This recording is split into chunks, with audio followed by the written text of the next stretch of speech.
Bu evine takıyorsunuz, hijyen kurallarına uyuyorsunuz, dezenfekte olsun içeride müşterilere. Tamam mı? Yarın kurallar oluyor. Kendimiz için yapıyoruz abi. Sosyal mesafeyi de koruyalım abi. İnşallah abi. Peki dezenfekte var mıydı? Yok. Kolonyayı bulunduralım burada. Tamam. Gelen müşterilerimize kolonyayı ikram ederiz. Olur abi. Maskesi olmayanlara da maske veririz.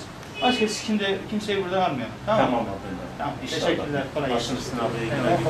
Allah razı olsun. Başımızsın abi. Daha çok dikkat edin.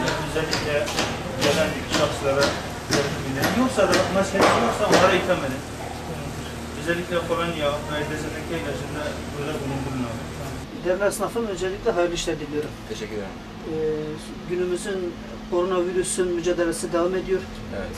Bu süreçteki olan sıkıntılarımızı giderelim, birbirimize yardımcı olalım. Aynen. Sağlığımız için, sevdiklerimiz için maskemizi takacağız, Aynen. sosyal mesafemizi koruyacağız, el temizliğimize, hijyenimize dikkat edeceğiz.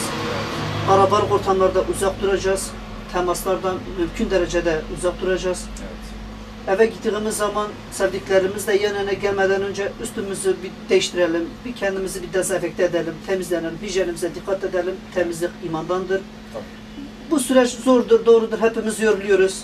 Sıkıntılı bir süreç ama atlatılamayacak bir süreç de değil. Sosyal mesafe, maske, ondan sonra hijyen kurallarına dikkat ettiğimiz sürece bu süreci atlatacağımızdan eminiz. Birbirimize yardımcı olalım. Geleceğimiz ve sevdiklerimiz için dikkat edelim. Teşekkür ederim. Sağ Ben olasın. teşekkür ettim. Hayırlı işler diliyorum. Kolay gelsin. İyi çalışmalar. Bismillahirrahmanirrahim. Hayırlı işler arkadaşlar. Kazancınız bol olsun inşallah Teala.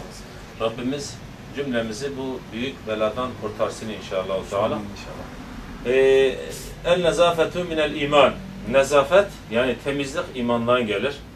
Dinimiz Hz. Muhammed Mustafa sallallahu aleyhi ve sellem 1400 küsur sene önceden bunu bizlere anlatmış, bunu bizlere söylemiş. Bugün profesörlerimiz, doktorlarımız da diyor ki ellerinizi hijyen kurallarına uyarak temizleyelim. En az 20 saniye boyunca ellerimizi temiz yıkayacağız.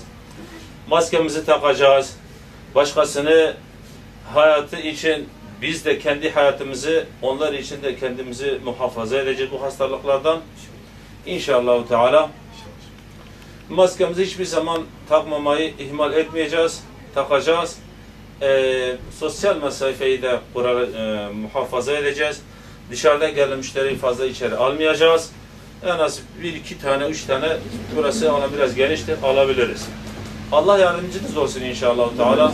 Rabbimiz cümlemizi, cümle İslam alemi, bütün insanları, bütün insanlığı bu büyük beladan muhafaza eylesin inşallah. Rabbimiz bunu bizlerden kaldırsın. Sizlerden hayırlı işler diliyorum. Allah'a emanet olun. Cümlemize sağlık, selametle. Gelen müşterilere biraz sosyal mesafe bekliyoruz.